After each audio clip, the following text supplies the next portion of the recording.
Welcome to the Republican Professor. This morning we have with us Rick Green.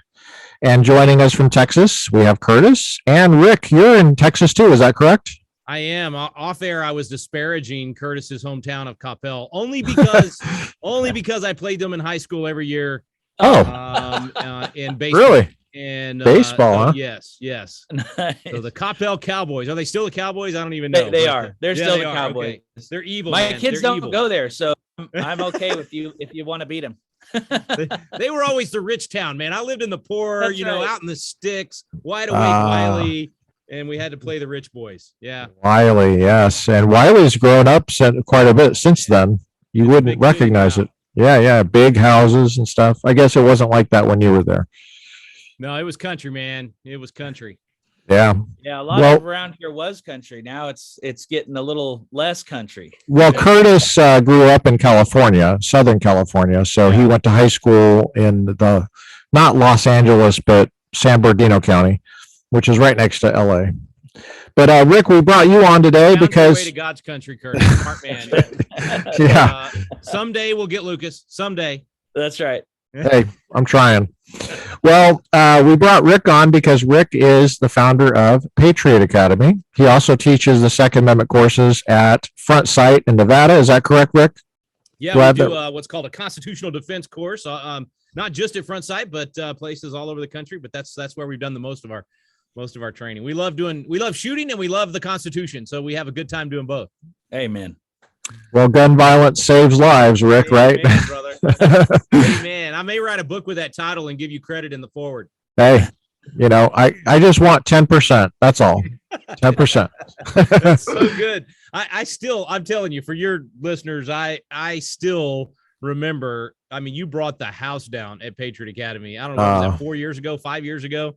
Gosh, I think it was something like that. It was so good, man. So good. You have a gift. You have a gift for taking those subjects and just teaching them incredibly powerfully. I mean, it's just, love you, brother. So thankful for you. I appreciate that a lot. I really was impressed with what you guys were doing in Patriot Academy there in Austin. I was impressed that you had it at the state capitol, and I got to go into that building and I got to see what an amazing place that is. It's just a really fancy place. I also liked when we went through the security that you could take a weapon in there, which I thought, no, this is an enlightened place right here. Lucas, you get the fast lane. If you have a carry license, you get to skip the long line. You go through the fast lane. That is a reason to have the concealed carry right there, is that you can, even if you're not carrying, you're just like, okay, there you go. There's my card. That's what freedom feels like. That's right.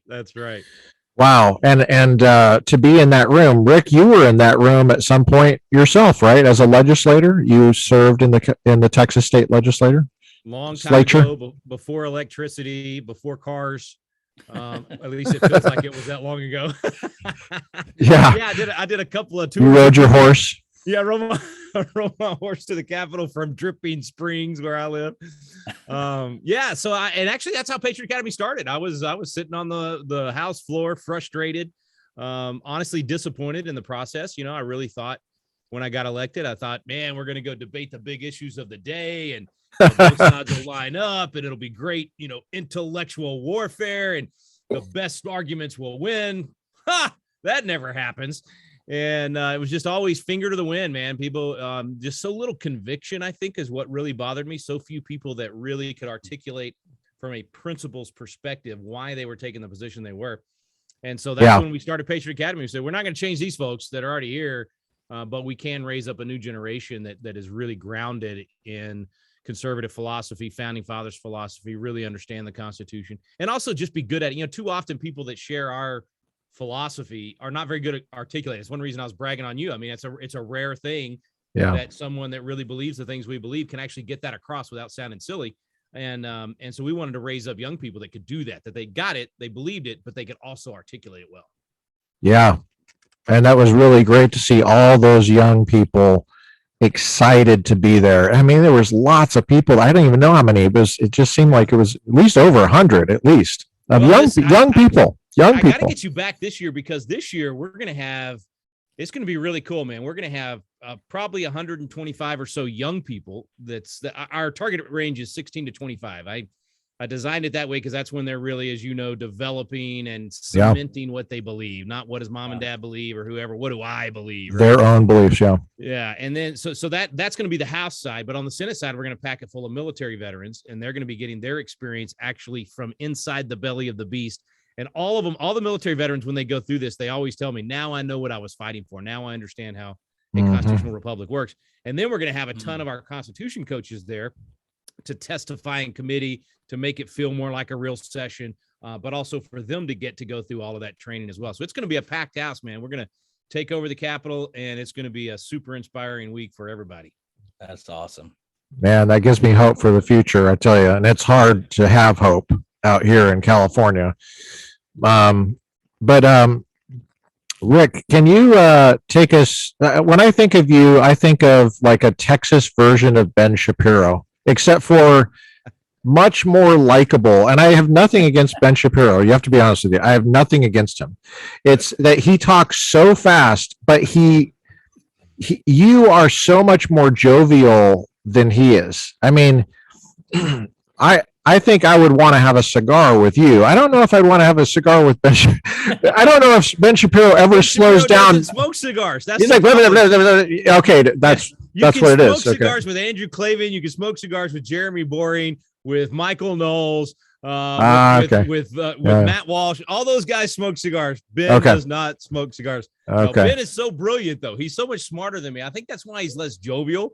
Because he sees the whole field and sometimes gets depressed, probably. Well, he grew up in LA too. More, I tend to focus on the positive. I know the negatives there. I go, how do we change that? But I guess I'm just a glass half full kind of guy. I'm always going to believe we can turn it around, and I think we can. I don't know that we can save the whole country. You might be surprised. I'm kind of at this point where I think we've got to start being strategic and saying, all right, we're going to have to let some blue states be really blue. And then some red states be really red and let people vote with their feet. And America's not going to look the same as what it has. Yeah. Well, in the age of Zoom, that might actually be possible. Yeah. It wasn't always possible to do that. But what I call a public health panic, I wouldn't say it was a crisis. I say it was a panic. And that was actually the problem, was it was a panic. That's all right. This public health panic taught us that, you are really at the mercy of local politicians in many cases. I mean, it was a very big difference between Orange County and LA County here. Yeah. You just walk right across the line. And in 24-hour fitness, for example, you couldn't even come in without a mask. That's, and then, in Orange County, I mean, they were like, mask, what are you talking about? Well, and counties. And it was like 2 blocks away. Yeah. Counties in Texas weren't immune to that either. I mean, Dallas the same way. Dallas was like LA, and Tarrant was like Orange County. And Austin is still nuts. I mean, they're still doing all the COVID nonsense, and I think maybe it was a good way for us to realize county government matters, man. Who your sheriff is really matters. Who your judge really matters. And getting people to focus more on local, not just Congress or state legislature. And that may, kind of modify what I said earlier. That may mean, too, that we end up, I love thinking outside the box and thinking about how to remake this thing in America so it works again. But it means focusing on counties where in California, you've got some counties that are more conservative than most counties in Texas, right? So if you go to Yuba City up north of Sacramento, I mean, that's a conservative county. I went there in July of 2020, nobody wearing masks, nobody doing, and I'm like, this is better than Texas. What is going on here? They probably had guns. Yeah, everybody had a gun. I mean, the pastor at the church I was at had a gun. I mean, I've trained with his son before. No, I think you can do county level freedom. We can have bastions of liberty that are protected, basically sanctuary counties, right? Kind of like, I mean, the left started the whole sanctuary county thing. We need to seize on and say we're going to make sanctuary counties for liberty, and I think that's happening. I think Richard Mack and some of the stuff he's doing for sheriffs and getting them to understand their authority and what they can do.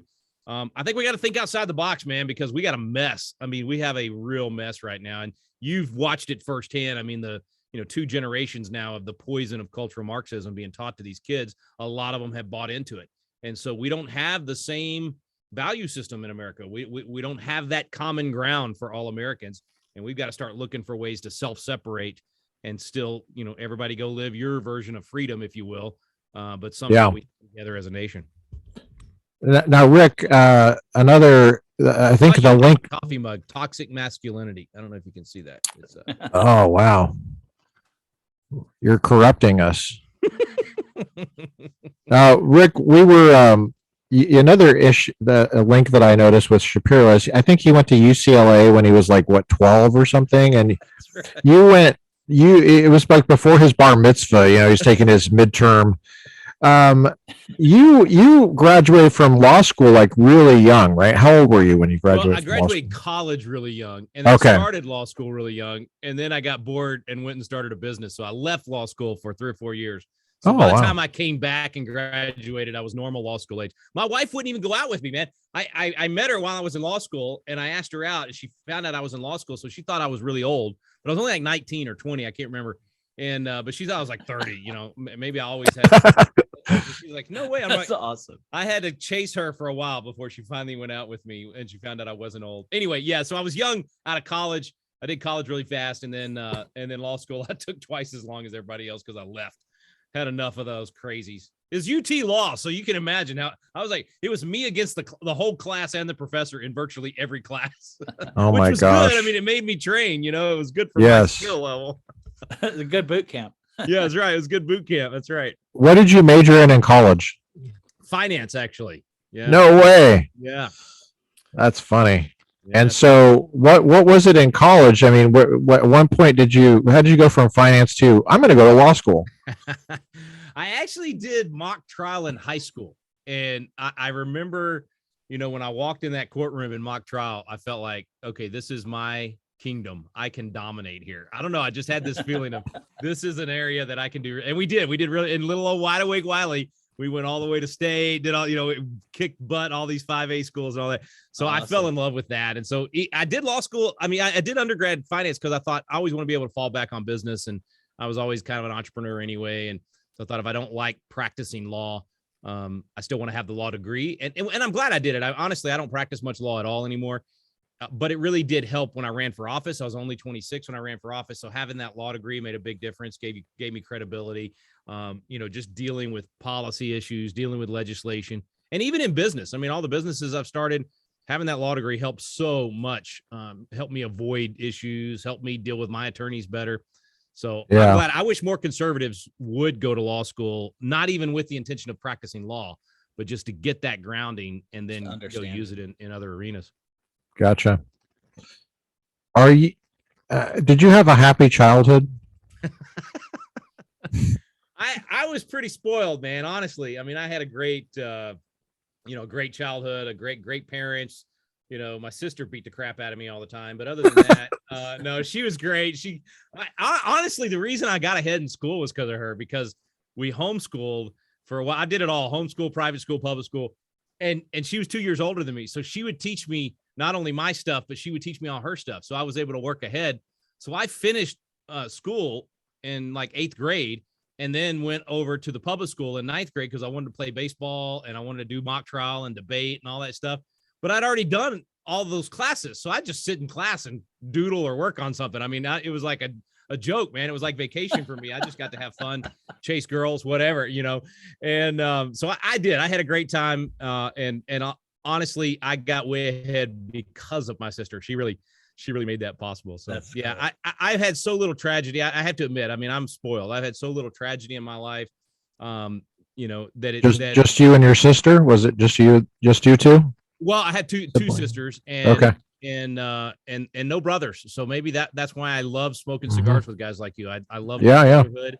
I think all men long for that, right? We all long for that brotherhood. It's why fraternities and all that. I mean, and it's tough, guys. I mean, there's so few men today that have a circle of brothers that they can sit around the fire and smoke cigars with and talk about life and talk about the tough issues and talk about their own challenges and their own struggle. That is missing big time in our culture. And we really encourage guys to find a few friends that you can build that with. I wonder if it's a basic issue like that could be part of the solution in California, because I think people are just isolated from each other. Yeah. And I think men are isolated from healthy communities of men. I agree. There's so many people that are just not involved in California. And it's enough. I mean, the margins are there. It's enough to actually, if they were involved and engaged and they were healthy, to take back the state. Shoot, man, if the churches in California yes get involved, if amazing 10% of the churches would be like Jack Hibbs over in Chino and Rob McCoy up in Thousand Oaks, if 10% of churches would do that, you guys would take California back. There's more conservatives in California than any other state, right? I mean, there's no doubt about it. Even after all the mass exodus of business people. Yeah.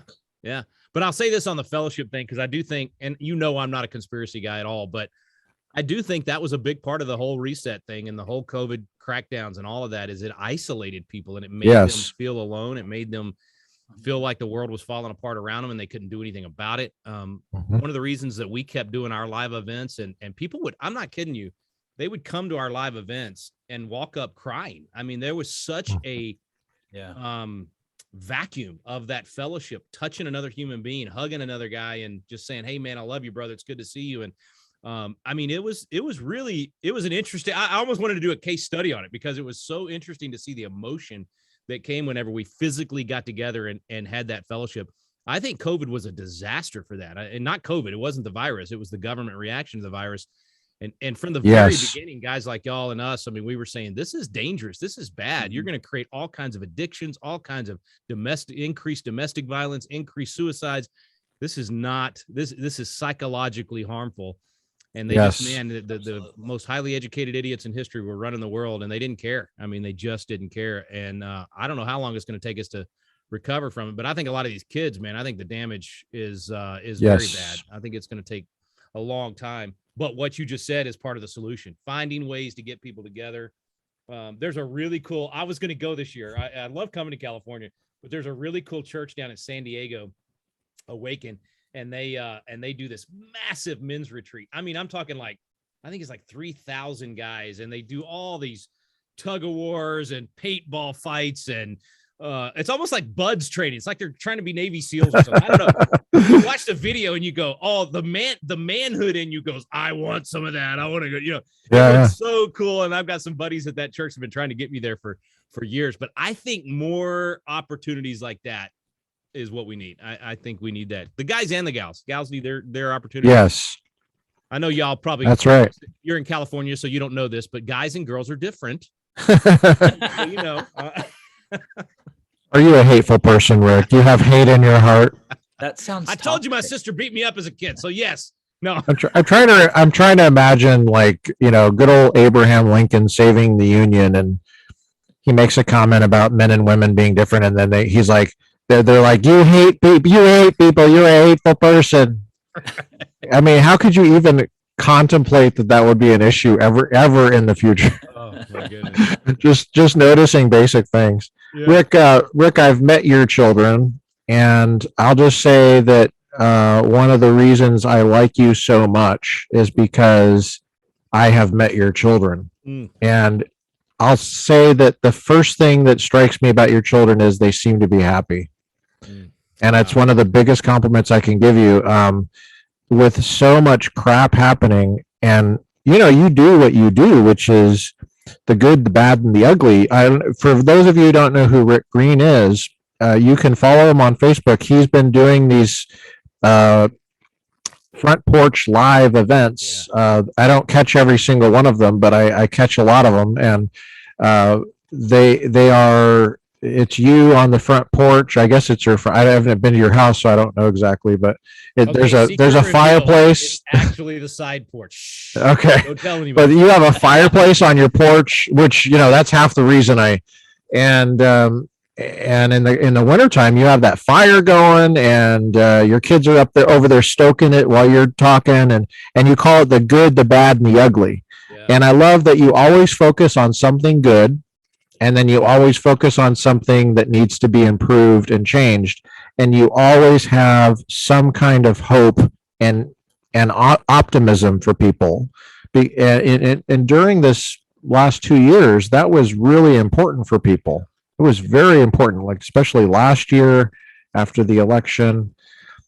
And no, now I just said the E word. So, okay. So yeah, Brad Cummings, we had him on. He talked for 3 hours and he said EF 2 times in 3 hours, and YouTube took it down because they said it was not. Are you kidding me? Well, anyway, yeah, I was like, so I appealed a couple of weeks later. I listened to it again, and I was like, okay, come on, guys. So we're trying to avoid the F word. You know which F word I'm talking about. It's not even 4 letters. I know it's not even. But it's just like, so I think it's like a program that scans for that word. It's like it's like Terminator or something. Anyway, but who would have thought we would live in a day where I know it's crazy. Well, it's a private company. They can do whatever they want to do. And people say that. And it's like, well, okay. So in other words, we don't have to have masks in our restaurant then? Is that what you're saying? No. Exactly. I just had that conversation with, I don't know if you should have Brad Stein on. You'd love him. He's oh yeah. I don't know if you know Brad. He's funny. He's funny. Oh, he's I've never met him in person, but he would be a fun interview for you. Y'all would have a great time. I was just on his show last night and we were talking about all of that, and he what's great about Brad is he makes you laugh and then he just punches you right in the face with some truth, right? Like he's got you laughing and then boom, it's just a gift. It's nailing them when you're vulnerable. So important. Yeah. We need those guys like him. They can use the arts to do that. But what you don't know is when we're doing that Front Porch Live and the kids are coming over and stoking the fire, that when they go back and get off camera, they have their cigars too. It's not fair. I don't get to smoke my cigar on my Front Porch Live. My wife won't let me. She's like, the homeschoolers will freak out. You can't do it. So yeah. Yeah, and you take your kids to Front Sight for training, for firearms training. And I remember you have this one daughter. He's got his pipe. I love it. You have a daughter, I think her name is Cameron. That's right. Yeah. And she's a dainty little thing. I don't know how old she is, but she looked like a teenager to me. And she's handling this Glock.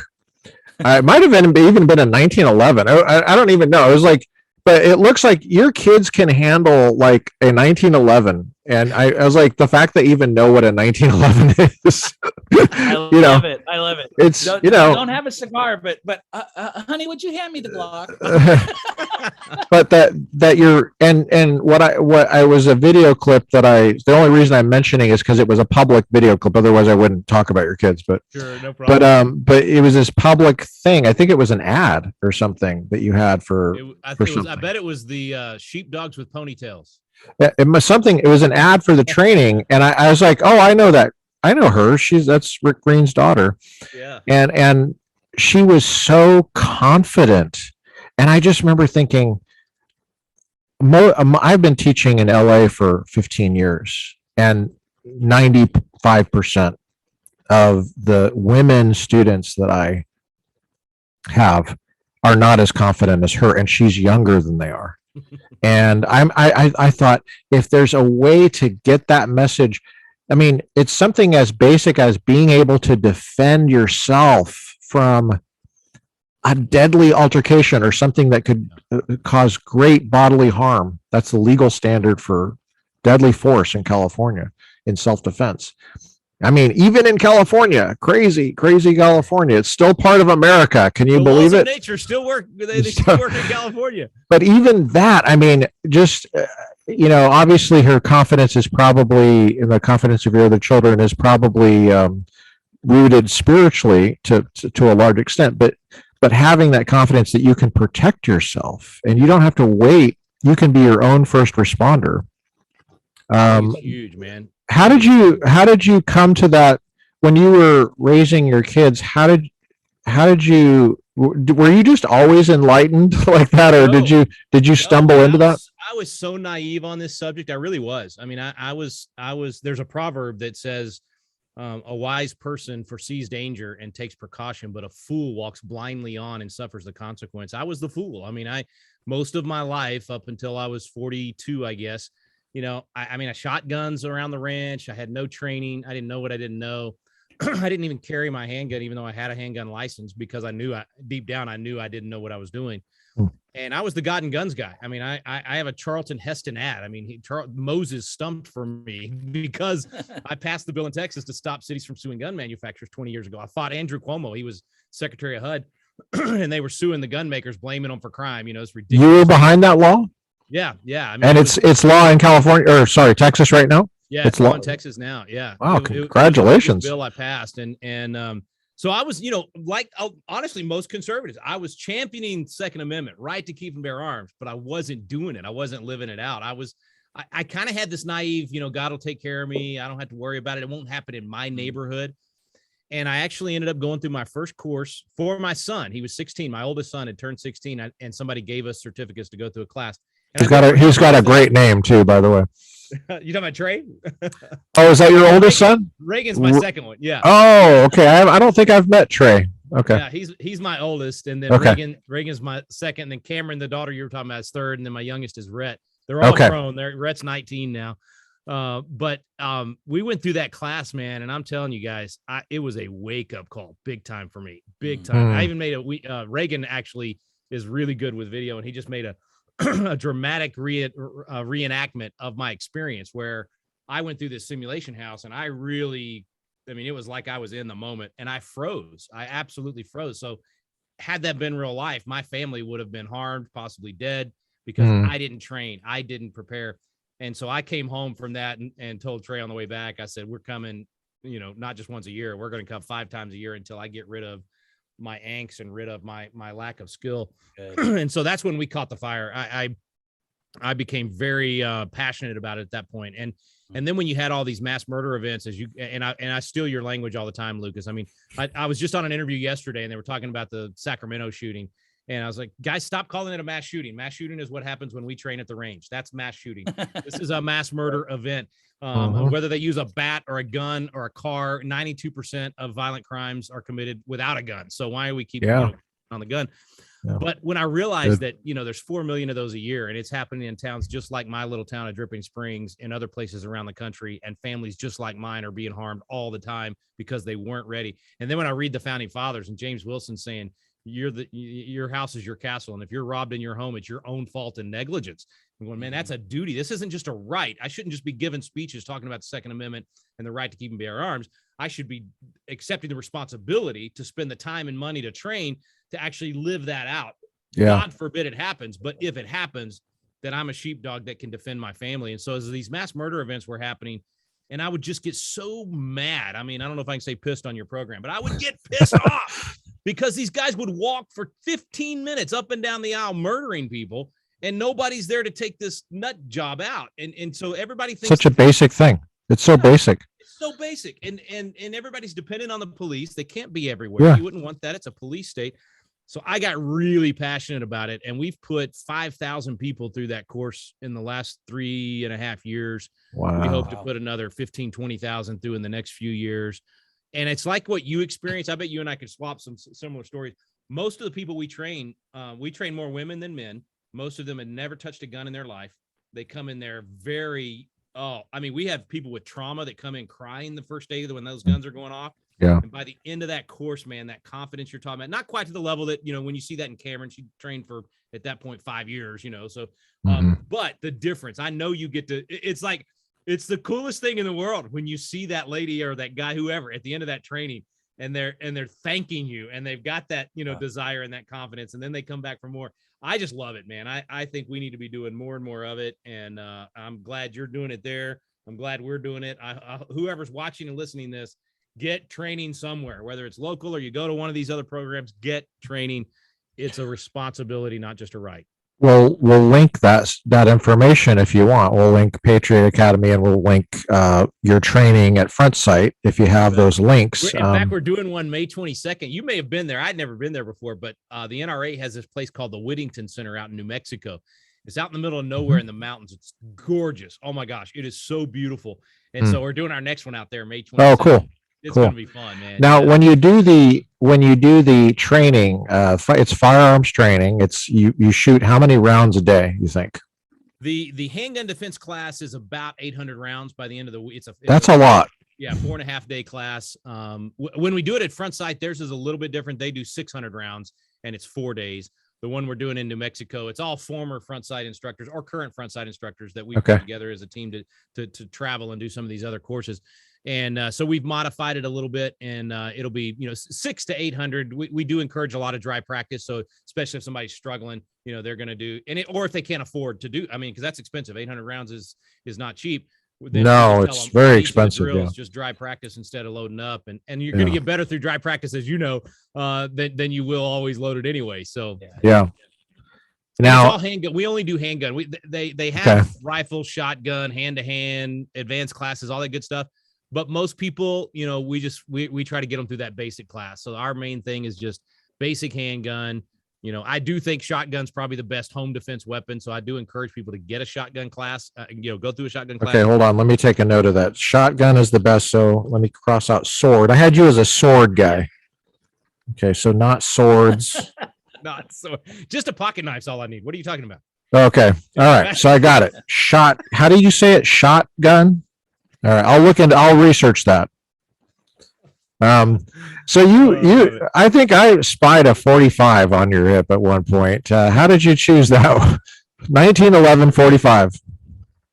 Was it a 45 or is it 9mm? American. It's American. Well, it was a 45 when you saw me. It's now a 9mm. I got that same model gun crafter. It's a really expensive gun, but it is amazing. It's never malfunctioned. It's an awesome gun.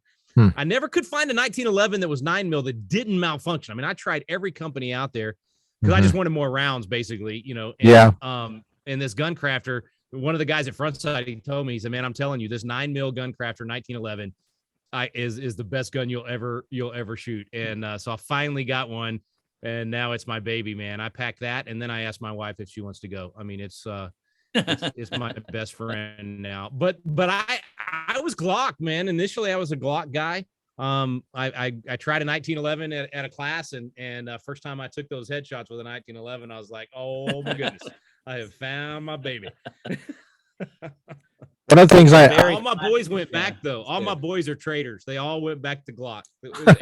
Everybody went 1911 in our family, and they all went back to Glock, which is not good tactically, right? In our home, we should all be using the same gun so we can exchange magazines and all that. So we're not being very smart right now. There you go. I won't give up my 1911. They've all gone to Glock, but I won't give up my 1911. The easy fix is just carry two. There you go. That's right. That's good. The Walking Dead fix. Okay.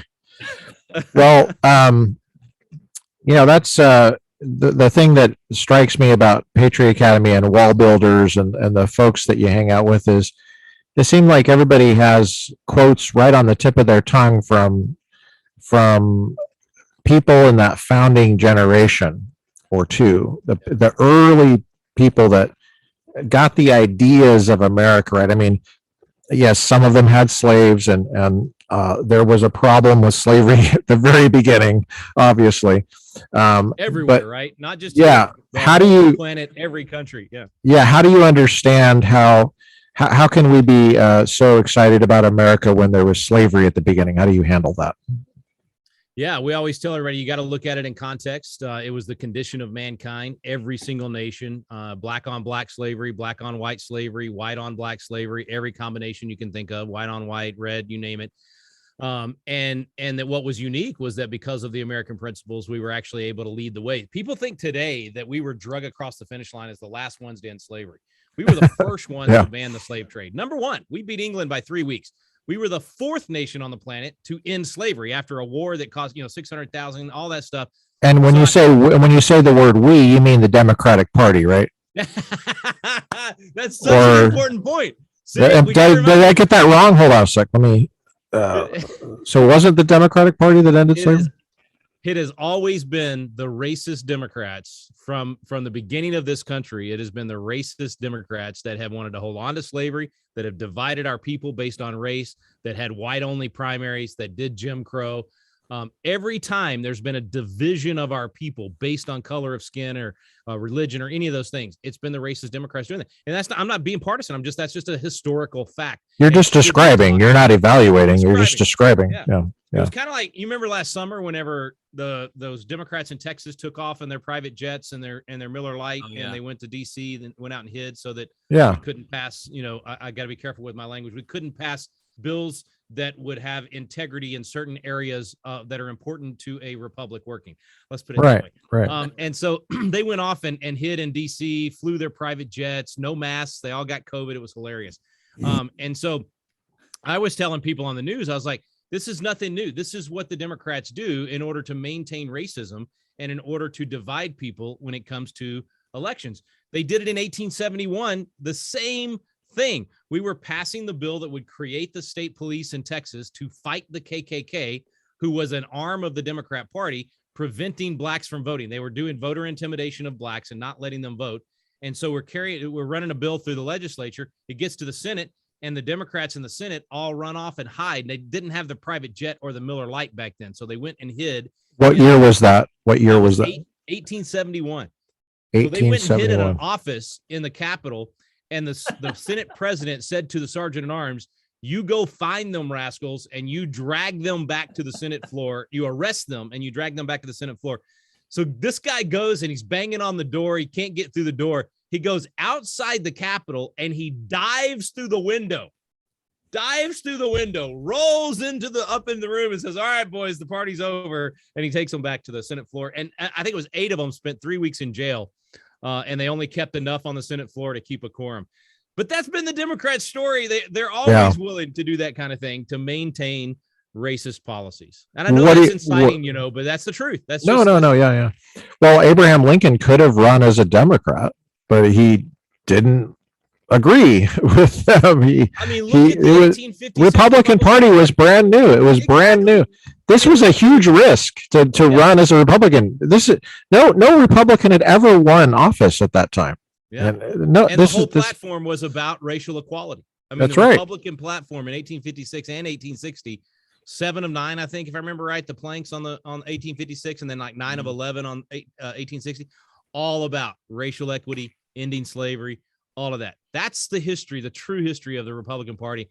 And people say there was this switch. There wasn't. The Republican Party has always been the ones that said rule of law, blind justice, equality for everybody should be treated the same under the law. Individual rights. Individual rights. Be concerned about government encroaching on individual rights. That's kind of like the point of segregation, like free association, the rights of association. Like, do you have the right to associate with whom you want to associate? There were laws against that, right? That's interesting. Another big factor, right? In this thing we talked about earlier, in terms of people self-separating. Right. I like how you talked around that. I love how you talked around that for the U-boob censors, I call them. You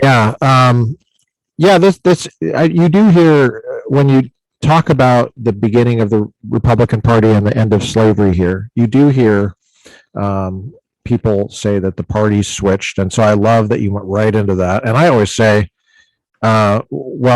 Republicans have never been for slavery ever. Right. That's That's just a fact. That's a historical fact. The Democrats changed their mind eventually, but that's called leadership on the part of Republicans. That's not called switching. Right. That's called leadership on the part of the Republicans. They came over to our side on that issue, and eventually they came over to our side on the whole idea of having a union and respecting our borders. That was all about borders, where the borders are. I had my students say, why are we so, when Trump was elected, why are we so concerned and obsessed about the border? I mean, the Republicans are so obsessed about the border. And I'm like, well, but we've always been obsessed about where the U.S. border is. That was what the Civil War was all about. Yeah. The Democrats said, when they opened fire on Fort Sumter, they were like, that's not the U.S. anymore. And the U.S. was like, yes, it is. Excuse me. The border's down there. It's down there. You can't change it. You can't just say the border's erased. And anyway, there's a lot of interesting. Exactly. So, just having, what I love about Patriot Academy is the fire in your bones about learning history, and getting into the ideas and getting the quotes right, like the sensitivity to what exactly did they say, Yeah, and Getting the quote right. The part of the reason we're like that is because we know there's so much to learn from, as you said earlier, the good, the bad, and the ugly. So tell the whole story of history. We can learn from the ugly stuff in our history so that we don't repeat it. We don't tear down the statues and get rid of them. We take our kids and say, here's what that guy did. I don't want you to be like him. I want you to be like that guy over there. Let me tell you that story. I mean, we should tell the good, the bad, and the ugly of all of history. And as you know, I am very passionate about, I'm very anti-boring history. Like, I hate boring history. I want kids to have fun when they learn, not just memorize dates and names, go live the story through the eyes of the people that experienced it. And that's what, Wall Builders and David Barton really ignited in me 25 years ago. When I first heard David talk about the founders and tell the stories of what happened at the signing of the Declaration and all that, it gave me a real interest in those things. And now I'm a big believer that there's so much to learn from that historical perspective. There's nothing new under the sun. So everything that we're facing today, somebody has dealt with that in some way, shape, or form in the past. So we can learn what worked, what didn't work. And even if you don't share faith, a particular, faith perspective or party or any of that kind of stuff, we should all be willing to learn from what works and what doesn't work, and just have a practical, logical perspective of, no, we've seen that policy be implemented, and here's what it did. The principles of liberty produce good results every time. The principles of tyranny produce bad results every time. And part of the reason I'm jovial, like you were talking about earlier, is because when I see this destruction in our country and I see these bad results, they're the result of bad policies that bad leaders have put in place, and we can change that. I don't despair because I can follow that train, and I can go back to the beginning, the other side of the equation, and go, okay, we know what's producing that. If we change the inputs, we get a different output. It really is that simple. It's no different than personal, skills or tools. If we got things in our life that we want to get rid of, Zig Ziglar was a mentor of mine. He wrote the foreword of my book, and he always said, you can change that's a big deal. And where you are. I mean, you can change who you are and what you are by changing what goes into your mind. You are who you are and where you are because of what's gone into your mind. So you change the inputs, you get a different output. And it's the same for culture. It's the same for society. We got some really bad inputs that have been poured into our culture for decades. We're not going to change that overnight. That's going to take a generation to change. So we've got a lot of work to do. I think it's going to get ugly before, I think it's going to get worse before it gets better. And I think people that love liberty are going to have to buck up, man. They're going to have to say, I'm going to have to make tough decisions. I'm going to have to possibly, give more and more of my money to causes out there and to candidates. So I'm going to have to sacrifice financially. I'm going to have to sacrifice my time. I'm going to start studying the Constitution, studying freedom. I'm going to start, doing the things that it takes. It's almost like, if we were in physical war, if World War III does break out because of all these crazy things, well, if you had to go fight, you would give up a year or 2 years of your life. Your family would sacrifice, your kids. I mean, all these things. We are at war. We're in a culture war for the heart and soul of America. And we got to start thinking like that and say, I'm going to start investing 10% of my income into good candidates or good organizations or whatever. I'm going to start investing 2 hours a week into hosting a Constitution class or whatever your particular thing might be. We got to start thinking like that. It's not enough to just sit around and enjoy the blessings of liberty anymore. It's time to accept the burden and say, not on my watch is this thing going to be lost. I'm going to the mat. Well, and you're saying women and men both are a part of this, right? Amen. I probably have more female Constitution coaches than I do male. Is that right? Oh. Yeah, I mean, we got 12,000 Constitution coaches now. They're hosting these classes all over the nation in their living room or at a church or wherever. But they're getting people together. You were saying it earlier. People feel like they're alone. That's the first thing that happens. That fellowship. It gives people a chance to fellowship. I mean, our videos are really, really good. The class is really good. It's the only Constitution class on the planet that you will not actually sleep in. I promise. So they're really, really good. But the magic happens when the video's over and everybody sitting around that room starts talking and starts having that iron sharpening iron. It's a beautiful thing, man. That's a good idea. How do they get set up with that, being a constitutional coach? PatriotAcademy.com. And the best part is it's free. It's all free. You can become a coach for free. You can take the class for free. It's the reason we've been able to put hundreds of thousands of people through it. Our goal is 5 million people by the end of 2024. So really is there an age limit for that? No, we have kids that go through it. Homeschool co-ops do it. Whole families do it. Awesome. Yeah, man, it's anybody and everybody, and zero experience needed, right? You don't have to know anything about, you don't have to be able to name a single founding father. You don't have to know anything about the Constitution. You just become what we call the lead learner. In other words, you get to be in the room. You're all learning together. And is this racially segregated, or is this? Like, how do you weed? Yes. Are you weeding out people? No, we do. We racially segregate. The human race goes into one room and studies the Constitution, and then the canine race goes into the other room and eats a lot of dog food. Rick, I say this because we do have some thoughtful Democrats that are a part of our audience. It's amazing. We're capturing, but they still don't quite. They still have these like these. I think they're grooves in their brain or something that they can't help it. They still go, wait, but this is still white supremacy, and it's just like no, you don't understand. If you're there and you're in it, you totally get it, right? Yeah. Yeah. But they've never been around people. They hear 600 rounds and they think you're crazy. Like you're shooting a gun for 600, or what are you trying to do? They can't understand you're preparing people to defend themselves against violent crime. Everybody's against immoral crime. I say immoral crime because sometimes they invent crimes that are not immoral, like merely possession. That's not immoral. So we're trying to reach people across the line. This is for men and women. This is for Black, white, Mexican, Hispanic, anybody you want to talk. I'm sure there's gay people out there that want to defend themselves. I mean, hello, it'd be nice to be able to do that. So, yeah, absolutely, brother. In fact, I had a wonderful lesbian couple at one of our trainings. Actually, they've been several times, and she pulled me aside the first time they came, and she said, Rick, I know you're, very outspoken Christian and we don't see eye to eye on this issue. Is it okay for us to be here? And I said, are you kidding me? I can lock shields with anybody that's marching in the same direction on the same issue. You care about liberty. I want you to be able to protect your family. She's actually a former police officer, and she's become one of our best supporters. I mean, anyway, it's just, she gets it. I'm so glad you mentioned all that, because I think, race, color, creed, all that. At this point, we ought to be saying, are you an American and do you love liberty? Do you want liberty? That's right. And liberty for you may mean something very different than it means for me. I'm fine with you living liberty according to your definition. Yeah. And, I mean, we're kind of past that point where we're going to all agree on what the term liberty means. That we probably did in the early days of the founding, some differences, but today it's going to be very, very different. And I have to be okay with that. I just don't think we have the luxury thinking we're going to get everybody to think the same. My friend Mark Meckler would say we've never thought the same. There were, in the founding era, the different states hated each other. The different delegates hate. I mean, it was not this kumbaya moment where everybody was like, oh, we're all going to, live together in harmony and happiness and candy canes and flowers. It's never been like that. I'm sure that there were some heated moments in the Constitutional Convention, although it is amazing they produced that document in the summertime.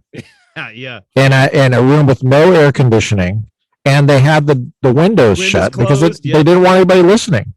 Yeah. That's amazing. That's amazing. If I could add this real quick, Lucas, what you were saying earlier about the whole slavery thing. And I think what people should always do is they look at the founding fathers, and I always jokingly say, look, I've studied these guys for 30 years. I found out something amazing. They were human. They actually made mistakes. They sinned. They did evil things just like us. They were just like us, right? And so I think you look at them and go, flawed men, no question about it, just like everybody else. There's only one non-flawed person ever walked the earth. Right. So I think we say, wow, somehow, some way, those flawed men were used to create the greatest founding documents ever, to create the principles that would lead to a more perfect union, to create a system that would allow us to make freedom not only great in this place, but then be exported around the world. So somehow, some way, amazing, the formula that was put in place, even though it was put in place by flawed men, the formula was the best national formula for freedom that we've ever seen. And that's what we've got to get back to, because we're still flawed, but the principles of liberty haven't changed. You said only one unflawed man ever walked the face of the earth. Were you talking about me? Because Curtis.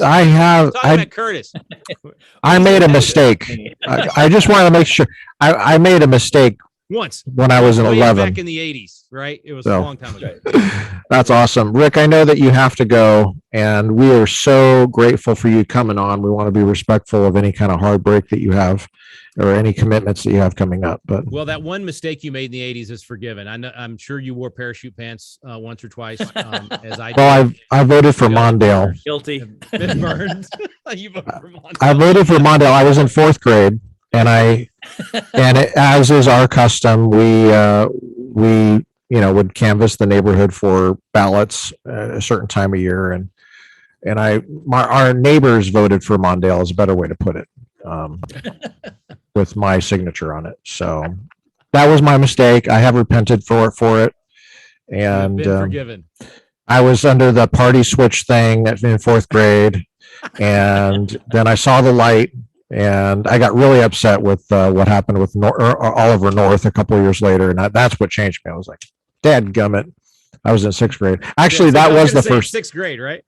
That was the first. That was actually the first thing, the first political thing I ever followed. That Really? in my consciousness, I knew that my parents loved Reagan. I didn't really understand why, but when I tried, I remember trying to watch the Oliver North stuff and trying to understand it. And my grandpa liked him, and so I was like, okay, well, it must not be that bad. What's going on here? He didn't like communists. And then I was like, well, if he didn't like communists, of course he's awesome. That's right. So anyway, well, thank you so much for coming on, Rick. I've enjoyed it, man. Let's do it again. Okay, sounds good.